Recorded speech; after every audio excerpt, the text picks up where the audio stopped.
Welcome to care studies Telugu.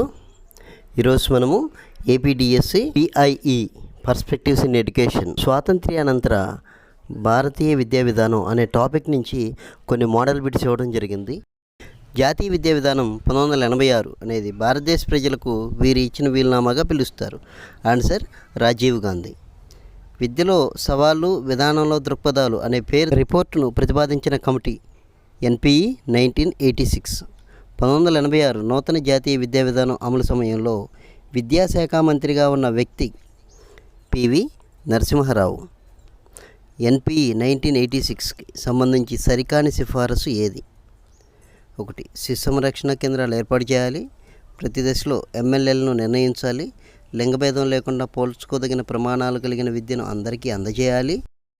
అన్ని ఉద్యోగాలకు ప్రత్యేకంగా డిగ్రీలు ఉండాలి. ఇది తప్పండి. డీలింకింగ్ అనగా ఆప్షన్ 3 వృత్తులను ఎన్నుకోవడానికి ప్రత్యేక కోర్సు చేయాల్సిన అవసరం లేదు. నూతన ఎన్పిఈ 1986కి సంబంధం లేని అంశం డీలింకింగ్.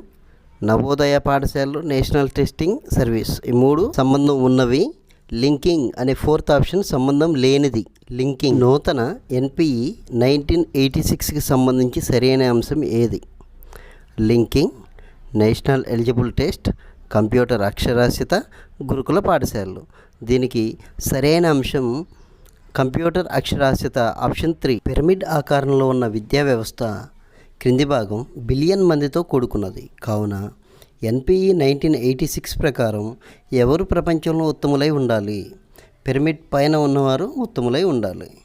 అయితే ఇంకా రెండో క్వశ్చన్ ఉందండి. ఇక్కడ పిరమిడ్ ఆకారంలో ఉన్న విద్యా వ్యవస్థ కింది భాగం బిలియన్ మంది అంటే ఎక్కువ మందితో కూడుకుని ఉన్నదనేది కూడా మనం గుర్తుపెట్టుకోవాలి. ఎన్ఈపి 1986లోని భాగాలు మరియు పేరాల సంఖ్య ఎంత? 12 భాగాలు, 157 పేరాలండి. Very very important question. NEP 1986కి సంబంధించి కానిది ఏది? ప్రతి 10 సంవత్సరాలకు ఒకసారి ఎన్పిఈ 1986 సూచనలు అమలు అవుతున్నాయో లేదో సమీక్ష చేయాలి. ఇది రాంగ్ ఆన్సర్ అనమాట. Option 3 is wrong. ఎస్యుపిడబ్ల్యూలో పి దేన్ని చూపిస్తుంది? Option 3 product.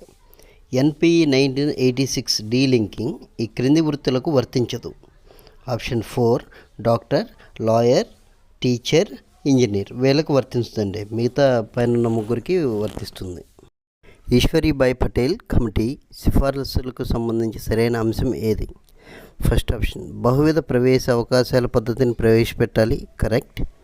బోధనోపకరణాలు, పుస్తకాల తయారీలో ఎన్సీఈఆర్టీ వారి దృష్టిని పెట్టాలి. కరెక్ట్. ఈ కమిటీని 10 సంవత్సరాల విద్యా ప్రణాళిక సమీక్ష అని పిలుస్తారు. కరెక్ట్. కానీ పని అనుభవం ప్రవేశపెట్టాలని సూచించలేదండి. ఎన్ఈపి 1986 సిఫారసులకు సంబంధించి సరైన అంశాలను గుర్తించండి. సరైనవి ఫస్ట్ ఆప్షన్ శిశు సంరక్షణ కేంద్రాలను ఏర్పాటు చేయాలి. కరెక్ట్. విద్యార్థులకు ప్రతి దశలో ఎంఎల్ఎల్ మినిమం లెర్నింగ్ లెవెల్స్ నిర్ణయించాలి. నిరంతర సమగ్ర మూల్యాంకనం ప్రవేశపెట్టాలి. ఈ 3 కరెక్ట్ అండి. కానీ లండన్ విశ్వవిద్యాలయాల తరహాలో విశ్వవిద్యాలయాలు ఏర్పాటు చేయాలనేది రాంగ్.